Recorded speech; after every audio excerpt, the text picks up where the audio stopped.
کیونکہ اللہ تبارک و تعالیٰ نے آپ کو پہلے ہی تمام چیزوں کا علم سکھا دیا تھا۔ پھر اس کے بعد فرشتے حضرت آدم علیہ السلام کے علم کا امتحان لینے کے لیے ان کے پاس آئے اور حضرت آدم علیہ السلام کو سلام کیا، اور حضرت آدم علیہ السلام کو سلام کرنے کے بعد فرشتوں نے پوچھا کہ یہ سامنے تمہارے جو مخلوق موجود ہے یہ کیا چیز ہے؟ حضرت آدم علیہ السلام نے ارشاد فرمایا یہ عورت ہے۔ چنانچہ پھر ان فرشتوں نے دوسرا سوال یہ کیا کہ اس عورت کا نام کیا ہے؟ تو آپ نے فرمایا کہ اس کا نام ہوا ہے، جس پر فرشتوں نے پھر سوال کیا کہ ان کا نام ہوا کیوں رکھا گیا ہے؟ حضرت آدم علیہ السلام نے جواب دیا کیونکہ ان کو ایک زندہ انسان پیدا فرمایا گیا ہے، اسی وجہ سے ان کا نام ہوا رکھا گیا ہے۔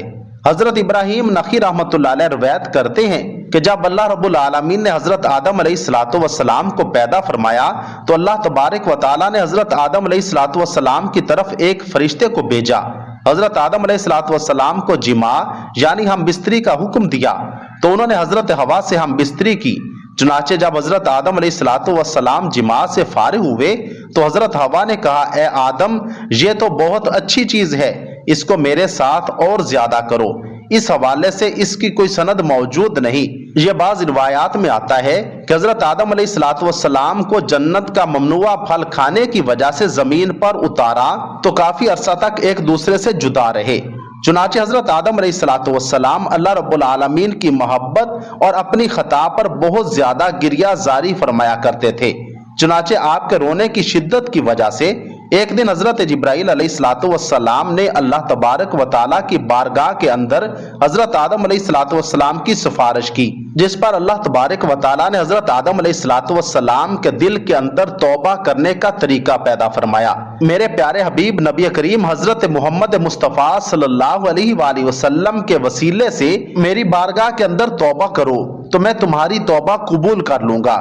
چنانچہ پھر اسی طرح سے حضرت آدم علیہ السلام نے اللہ تبارک و تعالیٰ کی بارگاہ کے اندر توبہ کی تو اللہ رب العالمین نے ان کی توبہ قبول کرتے ہوئے حضرت جبرائیل علیہ السلام کو خوشخبری سناتے ہوئے فرمایا جاؤ آدم سے کہو کہ تمہاری توبہ قبول ہوئی۔ پھر حضرت جبرائیل علیہ السلام حضرت آدم علیہ السلام کے پاس تشریف لے آئے اور ان کی توبہ کی مقبولیت کی خوشخبری ان کو سنائی، اور پھر حضرت آدم علیہ السلام کو لے کر آپ مکہ مکرمہ تشریف لائے اور وہاں کعبۃ اللہ شریف کی حضرت آدم علیہ السلام نے بنیادیں رکھی اور حجر اسود پتھر کو بھی نصب کیا جو کہ آپ کے ساتھ جنت سے آیا تھا۔ اس کے بعد حضرت جبرائیل علیہ السلام نے حضرت آدم اور حضرت حوا کی میدان عرفات کے اندر ملاقات کروائی۔ چنانچہ کچھ عرصے کی دوری اور وقت اور دنیا کی تغیرات کی وجہ سے دونوں کے اندر کافی تبدیلیاں آ چکی تھیں، اس وجہ سے دونوں ایک دوسرے کو پہچان نہ سکے،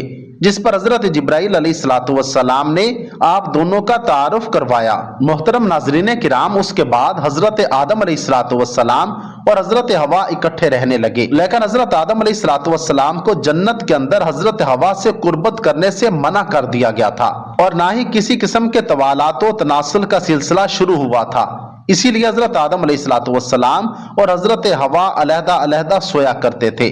چنانچہ ایک مرتبہ اللہ رب العزت نے حضرت جبرائیل علیہ السلام کو حکم فرمایا کہ جاؤ اور حضرت آدم علیہ السلام کو حکم دو کہ وہ حضرت حوا سے جماع کریں اور ان کو آداب مباشرت بھی سکھاؤ۔ حضرت جبرائیل علیہ السلام حضرت آدم علیہ السلام کے پاس تشریف لائے اور ان کو اپنی بیوی حضرت حوا کے قریب ہونے کا حکم دیا اور ان کو آداب مباشرت بھی سکھائے اور انہیں اس بات کا حکم دیا کہ یہاں سے اٹھ کر حضرت حوا کے پاس جا کر لیٹیں۔ چنانچہ حضرت آدم علیہ السلام نے ایسا ہی کیا، جس کے بعد حضرت آدم علیہ السلام جب واپس آئے تو حضرت جبرائیل علیہ السلام نے پوچھا کہ آپ نے اپنی بیوی کو کیسا پایا؟ تو حضرت آدم علیہ السلام نے ارشاد فرمایا بہت اچھا پایا۔ محترم ناظرین کرام، اس حدیث شریف کے بارے میں علماء کرام نے یہ ارشاد فرمایا ہے کہ یہ حدیث منکر ہے، کیونکہ اس حدیث کے اندر دو راوی ایسے ہیں کہ جن کو امام بخاری نے منکر قرار دیا ہے۔ پھر اس کے بعد حضرت حوا سے نسل انسانی کی ابتدا ہوئی اور بعض روایات کے اندر ذکر ہے کہ آپ کو 20 حمل ٹھہرے اور آپ کے ہاں 20 لڑکے اور 20 لڑکیاں پیدا ہوئیں اور اس طرح سے نسل انسانی پھیلتی پھولتی ہوئی آج ہم تک جا پہنچی۔ اللہ رب العزت سے دعا ہے کہ اللہ رب العزت ہمیں اپنا دنیا میں آنے کا مقصد سمجھ کر فکر آخرت نصیب فرما دیں۔ کمنٹ سیکشن میں آمین ضرور لکھیے گا۔